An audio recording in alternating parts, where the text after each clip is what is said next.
안녕하세요. 역사를 사랑하는 박성입니다. 오늘은 전국시대 때 조나라의 명장 조사에 대해서 한번 알아보겠습니다.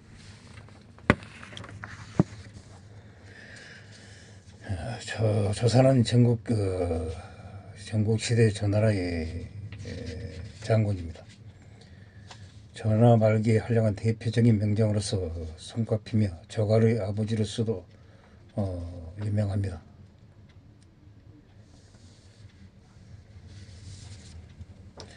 조사는 원래 조나라 전부의 권리였으며 어느 날 조나라 왕족인 평원군의 집에서 세금을 내지 않았습니다. 조사는 법에 따라서 평원군의 집에서 일하는 사람 9명을 죽여버렸습니다. 이에 평원군이 분노하였습니다. 조사를 죽이려고 하였습니다. 조사는 오히려 평원과 같은 기형 공자 집안이 법을 지키지 않으면 결국 조나라에는 세해가 있어서 평원군이 누리고 있는 부유함도 소용이 없게 될 것이라고 말하였습니다. 법을 지켜서 조나라가 부강해지면 평원군 또한 지위가 높아지지 않겠느냐고 반박하였습니다. 평원군은 조사를 유능하게 여기고 그를 조나라 왕에게 소개하였습니다. 이에 조나라 왕이 조사를 기용하여 나라의 세금을 다스리게 하였습니다. 나라의 세금이 공정하게 매겨져서 백성들이 부유해지고 국고가 충실해졌습니다. 기원전 280년 해무랑 19년 조사는 장수가 되어 제나라의 맥구를 공격하여 빼앗았습니다. 해무랑 29년 진나라의 호양이 한나라를 공격하기 위하여 조나라의 연례를 공격하였습니다. 해무랑이 장군 연파에게 이를 구할 수 있게 인정받았습니다. 연파가 길이 좁아 어렵습니다. 다른 장수인 악순도 같은 말을 하였습니다. 그러나 조사가 그것은 길이 멀고 험하고 좁은 곳이라 비유하면서 두 마리 쥐가 좁은 구멍 안에서 싸우는 격과 같습니다. 용감한 자가 이깁니다라고 하였다. 이에 해문왕이 조사를 장수로서만 연례를 고언하도록 하였습니다. 또한 이 나라에서도 공작후에게 정예병 거느리고 안름에 주둔했다가 진나라를 핵공하도록 하였습니다. 조나라 군대가 도빈 한나라부터 30 정도 갔을 때였습니다. 조사가 군중의 명을 내리기를 군대의 일에 대하여 가난한 자가 있으면 죽이겠다, 목을 베겠다고 하였습니다. 이때 진나라 군대는 무고한 서쪽에 주둔하고 있었습니다. 진나라 군대의 북소리와 함성 소리가 성 안의 집들의 기혈을 흔들 정도였다고 합니다. 군중의 적흡병 한 사람이 무한을 찾기 구애한다고 말하였습니다. 조사가 즉시 그를 참수하여 버렸습니다. 보루를 단장에 쌓고 28일 동안 나가지 않았습니다. 진나라의 첩자가 돌아가서 진나라 장수에게 이를 보고하였습니다.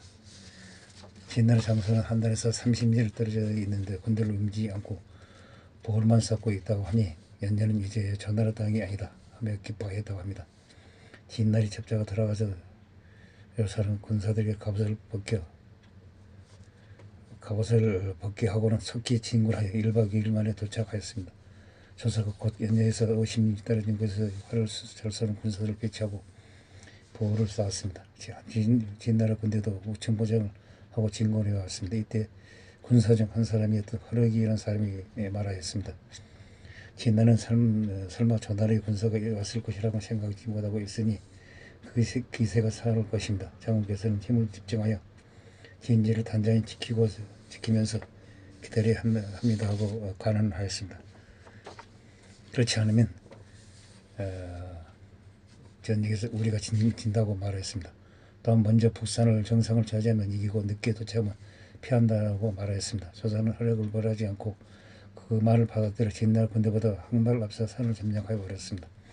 조사가 곧 군대를 풀어 진나라 군대를 크게 격파하였습니다. 진나라 군대는 연야의 포위를 불고 달아났다고 합니다. 연야에서 피한 진나라가 방향을 바꿔 이 나라의 길을 공격하였습니다. 연파가 이를 구원하고 진나라 군대를 크게 무찔러 버렸습니다. 이 공로로 조사는 마법군의 제국을 받았으며 인상년 연파 등과 같은 반열에 오르게 되었습니다. 기원전 269년 해무랑 30년 전나라의 전단이 조사 병법에 대하여 논하였습니다. 이때 전단은 내가 장군의 병법을 좋아하지 않는 것은 아니나 따를 수 없는 점이 있었다면 유독 장군만큼은 군사의 수가 많아야 한다고 주장하였습니다. 하는 것이요? 하고 물었습니다. 또한 조사가 따를 때마다 10리 20만이나 되는 많은 군사를 동원하는 것을 반대하면서 전쟁에는 옛 제왕들이 그리하였듯이 3만 정도의 군사가 있다면 충분하다고 주장하였습니다. 그러자 조사는 이에 대해서 말하였습니다. 오나라의 간지경을 보시오. 이 칼로 고기를 자르면 우마도 절단할 수 있습니다. 쇠땅의 실험해본 구리 그릇 같은 것도 자를 수 있습니다. 그러나 기둥에다가 이를 때려보면 시동광이가 나고 돌에 때리면 수백 개의 저항이 되고 맙니다. 지금 3만 명의 병력으로 강한 나라의 군대에 응한다면 그 칼로 기둥이나 돌을 때리는 것과 같습니다 하고 말하였습니다. 사회가 만국으로 나뉘어져 있었던 옛날과 다릅니다. 지금은 7개 나라로 나뉜 현재의 사정을 똑같이 볼 수 없다고 말하였습니다. 그 말을 들은 전단은 크게 탄식하며 말에 성공하였다고 합니다. 기원전 268년 해문왕 31년 진나라가 위나라의 회를 공격하여 빼앗았습니다. 그러자 천나라 등의 삼국이 협정하였습니다. 조사가 천나라 군대를 거느리고 제나라의 포령 등과 함께 회를 구원하였으나 진나라 군대가 절권해 버렸습니다. 협정이 깨지고 말았다고 합니다. 이 때문에 삼국의 군대가 공격을 겪었다고 합니다. 기원전 265년 조나라 효성왕 1년 제나라의 안평군 전단이 조나라의 군사를 거느리고 연나라를 공격하여 중앙을 빼앗아 버렸습니다. 당시에 조나라 재상이 평안군은 제나라의 전단을 장소로 보내주는 조건으로 제수 동쪽의 상계성과 57개를 내주었습니다. 조사가 뒤늦게 이를 알고는 평안군에 차라리 자신을 보내달라고 하여 크게 화를 냈다고 합니다. 안평군이 어리석다면 연나라를 당해내지 못할 것이며 안평군이 지혜롭다면 굳이 조나라를 위해 전력으로 연나라와 싸우지 않을 것이라고 주장하였습니다. 과연 조사의 예측대로 그의 여름에 전단은 겨우 3개의 작은 성만 함락시켰을 뿐 더 이상 성과는 없었다고 합니다. 조사의 행정에 자세히 알 수 없으며 조나라가 전나라에게 크게 피한 장평대전이 당시에는 기원전 260년 효성 7년은 그때는 이미 죽어서 장평대전에는 활약할 수 없었다고 합니다.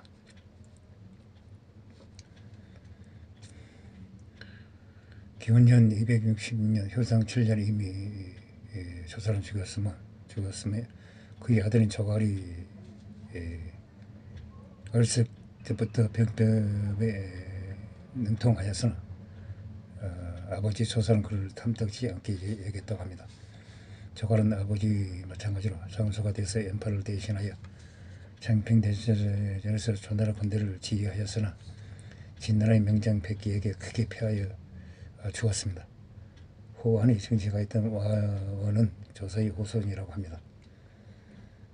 여기서 우리가 조사라는 명장이 조나라를 위해서 크게 명성을 떨쳤으나 그 아들 조갈이 장평대전에서 크게 패함으로써 조사 아버지 명예를 크게 실추한 것을 우리는 알 수 있습니다.